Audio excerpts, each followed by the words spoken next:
வணக்கம், நான் உங்க friend Jaya Srinivasan. Welcome to veggies recipe.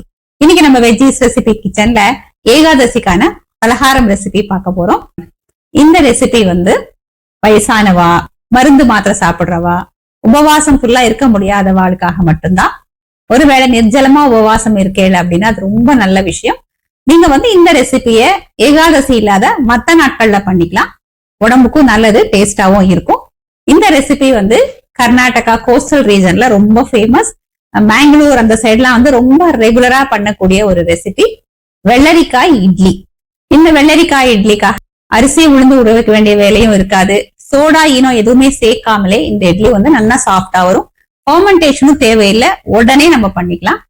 இன்னைக்கு நம்ம இந்த வெள்ளரிக்காயில பாம்பே ரவா இருக்கும் இல்லையா, உப்புமா எல்லாம் பண்ணுவோம், அந்த ரவா யூஸ் பண்ணியும் இட்லி பண்ண போறோம். கோதுமை ரவா யூஸ் பண்ணியும் இட்லி பண்ண போறோம். இந்த ரெண்டுல உங்களுக்கு எது பிடிச்சிருக்கோ நீங்க அதை ஃபாலோ பண்ணிக்கலாம்.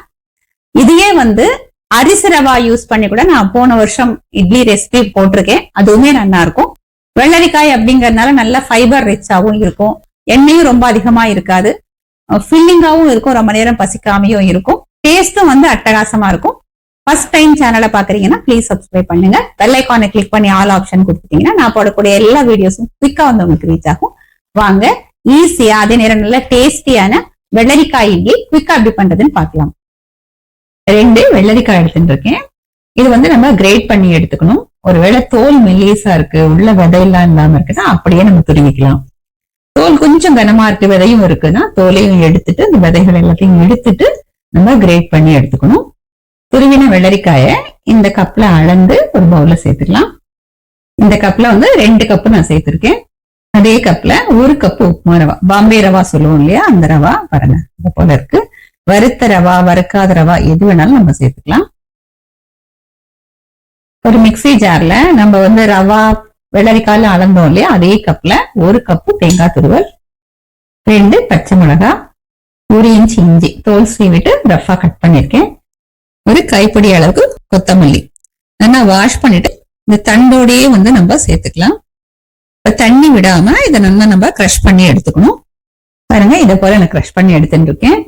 வெள்ளரிக்காயும் ரவையும் அளந்து வச்சுட்டு இருக்கோம் இல்லையா, அந்த பவுல்ல சேர்த்துடலாம். இது எல்லாத்தையும் நல்லா மிக்ஸ் பண்ணிக்கலாம். தண்ணி எதுவும் விட வேண்டாம். அந்த வெள்ளரிக்காயோட ஜூஸ் இருக்கு இல்லையா, அதுலயே ரவா நல்லா ஊறிடும். நல்லா மிக்ஸ் பண்ணியாச்சு. ஒரு மூடியை போட்டு மூடிடலாம். இந்த வெள்ளரிக்காய் ஜூஸ்லயே ரவா ஒரு 15-20 நிமிஷம் நல்லா ஊறட்டும். அதுக்கப்புறம் பார்க்கலாம். 20 நிமிஷம் ஆயாச்சு. பாருங்க, நல்லா ஊறி இருக்கு. இது அப்படியே இட்லி பிளேட் நம்ம எடுத்துனாலும் எடுத்துக்கலாம். மிக்சி ஜார்ல போட்டு ஒரு 2 தடவை பல்ஸ் பண்ணி எடுத்துட்டோம்னா இன்னும் டெக்ஸ்சர் நல்லா இருக்கும். இது போல ஜஸ்ட் 2 தடவை நான் பல்ஸ் பண்ணி எடுத்துட்டு, ரொம்ப நம்ம அரைச்சிடக்கூடாது. இப்போ டெக்ஸ்சர் பாருங்க கொஞ்சம் ஃபைனா இருக்கு. இந்த மாதிரி நம்ம அரைச்சு எடுத்துக்கணும். இதுக்கு தேவையான அளவு உப்பு சேர்த்துக்கலாம். உப்பு இந்த மாவுல நல்லா ஈவனா மிக்ஸ் ஆகிற அளவுக்கு கலந்து விட்டுப்போம். இட்லி பிளேட் கிரீஸ் பண்ணி எடுத்துட்டு இருக்கேன். மாவு இதுல ஃபில் பண்ணிக்கலாம். இட்லி மாவோட கொஞ்சம் கன்சிஸ்டன்சி கொஞ்சம் திக்கா இருக்கிறதுனால இந்த ஷேப் நம்ம கொஞ்சம் இப்படி கொடுத்துக்கணும். இதே மாதிரி இந்த பிளேட் ஃபுல்லா நம்ம ஃபில் பண்ணிப்போம். இட்லி பாட்டில தண்ணி நல்லா கொதிச்சுட்டு இருக்கு. நம்ம இட்லியை ஸ்டீம் பண்ணி எடுத்துக்கலாம். இது ஸ்டீம் ஆறதுக்கு 10 to 12 நிமிஷம் ஆகும். நம்ம அதுக்கப்புறம் பார்க்கலாம். இட்லி பாருங்க நல்லா ஸ்டீம் ஆயிடுத்து. செக் பண்ணி பார்க்கலாம். பாருங்க, அழகா ஒட்டாம வந்திருக்கு. நம்ம என்ன கலர் பார்த்தாலே தெரியுது, கையிலயும் ஒட்டல. இப்ப ஸ்டவ் ஆஃப் பண்ணிட்டு இது கொஞ்சம் சூடு ஆறினதுக்கு அப்புறம் நம்ம எடுத்துக்கலாம். அதே சேம் ப்ரொசீஜர் தான். இப்ப நம்ம உப்புமா ரவைக்கு பதிலா கோதுமை ரவை சேர்த்துக்கலாம். இதுல 2 கப்பு வெள்ளரிக்காய துருவ எடுத்துட்டு இருக்கேன். அதே கப்ல 1 கப்பு கோதுமை ரவை சேர்த்துக்கலாம். மிக்சி ஜார்ல 1 கப்பு தேங்காய் துருவல், 2 பச்சை மிளகாய், 1 இன்ச் இஞ்சி தோல் சீவி ரஃபா சாப் பண்ணி சேர்த்திருக்கேன். ஒரு கைப்பிடி அளவுக்கு கொத்தமல்லியை தண்டோட நல்லா வாஷ் பண்ணி எடுத்துட்டு இருக்கேன். எல்லாத்தையும் தண்ணி விடாம கிரஷ் பண்ணிருக்கேன். இது எல்லாத்தையும் இந்த ரவையில சேர்த்துக்கலாம். இது எல்லாத்தையும் நல்லா மிக்ஸ் பண்ணிக்கலாம். நல்லா மிக்ஸ் பண்ணியாச்சு. ஒரு தட்டு போட்டு மூடி வச்சிடலாம்.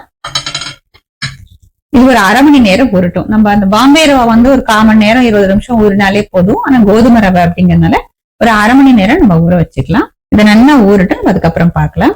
வெள்ளரிக்காய் கோதுமை ரவை இதுவும் அரை மணி நேரத்துல நல்லா ஊறிட்டு, இது இப்படியே இட்லி பண்ணணும் அப்படின்னாலும் நம்ம பண்ணிக்கலாம்.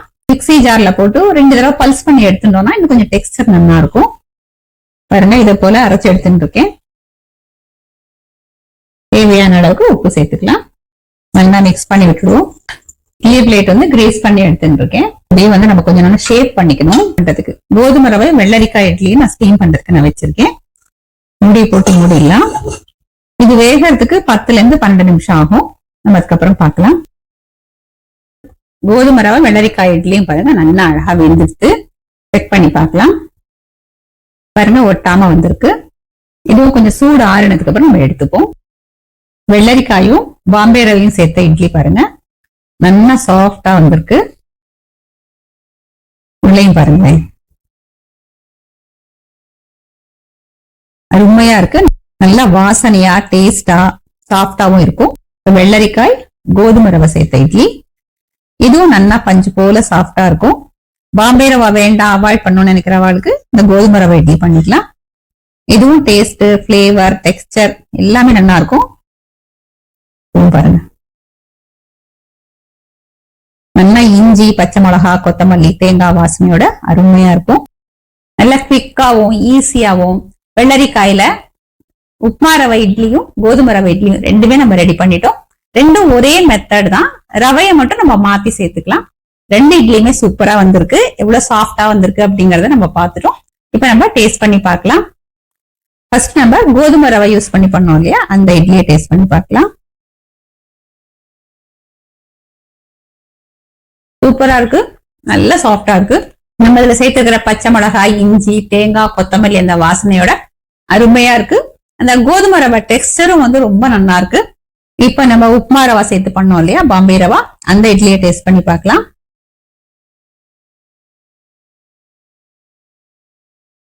இதுவும் சூப்பரா இருக்கு. டெக்ஸ்டர்ல கொஞ்சம் வித்தியாசம் இருக்கு. கோதுமை ரவை வந்து இன்னும் சாஃப்டா இருக்கு. டேஸ்ட், பிளேவர் அதேதான். இதுலயே நம்ம பச்சை மிளகா, தேங்காய், கொத்தமல்லி எல்லாமே நம்ம சேர்த்திருக்கோம். கோதுமை ரவையோட இந்த உப்மா ரவை போட்டு பண்ணிருக்கோம் இல்லையா, அந்த இட்லியும் இன்னும் கொஞ்சம் ஸ்பைசியா இருக்கு. டெக்ஸ்டர் வந்து டிஃபரெண்டா இருக்கு. கோதுமை ரவை இட்லி வந்து இன்னும் கொஞ்சம் நல்லா பொலன்னு உதிரியா வருது. இது வந்து கொஞ்சம் கம்மியா இருக்கு. ஏன்னா இந்த டெக்ஸ்டர் தான். டேஸ்ட் வைஸ் வந்து ரெண்டுமே நல்லா இருக்கு. எது உங்களுக்கு வந்து பிடிச்சிருக்கோ அதுல நம்ம பண்ணிக்கலாம். எல்லாமே இதுல சேர்த்திருக்கனால சும்மா சாப்பிடறதுக்கே நல்லா இருக்கு. நீங்க உங்களுக்கு பிடிச்ச சட்னி ஏதாவது நீங்க பண்ணி தொட்டு சாப்பிடலாம். நான் இந்த டெக்ஸ்டர் நல்லா வரதுக்காக நான் கிரைண்ட் பண்ணி எடுத்துட்டேன் இல்லையா, அதுக்கு பதிலா நீங்க வெள்ளரிக்காய் துருவும் போதே இந்த மெல்லிஸ் ஸ்கூல் இருக்கும் இல்லையா, அதுல திருவிட்டேல் அப்படின்னா அந்த திரும்பி மிக்சியில போட்டு அரைச்சி எடுத்துக்க வேண்டிய அவசியம் இருக்காது. டெக்ஸ்டர் தானாவே நல்லா வந்துடும். வேலையும் நமக்கு கொஞ்சம் கம்மியாகும். இதே மாதிரி இதே மெத்தட்ல இதே அளவுகளோட வரக்கூடிய ஏகாதசிக்கு இந்த வெள்ளரிக்காய் பாம்பே ரவை சேர்த்தோ இல்லைன்னா கோதுமை ரவை சேர்த்தோ நீங்க இந்த இட்லி ப்ரிப்பேர் பண்ணி பாருங்க. அட்டகாசமா இருக்கும். எல்லாருக்குமே ரொம்ப பிடிக்கும். பண்றது ரொம்ப ஈஸியா இருக்கும். ஏகாதசிக்கு மட்டும் இல்ல, என்னைக்கு வேணாலும் நம்ம பண்ணிக்கலாம். ட்ரை பண்ணி பார்த்துட்டு எப்படி வந்ததுன்னு கமெண்ட்ல சொல்லுங்க. லைக் பண்ணுங்க, உங்க ஃப்ரெண்ட்ஸ் அண்ட் ஃபேமிலியோட ஷேர் பண்ணுங்க.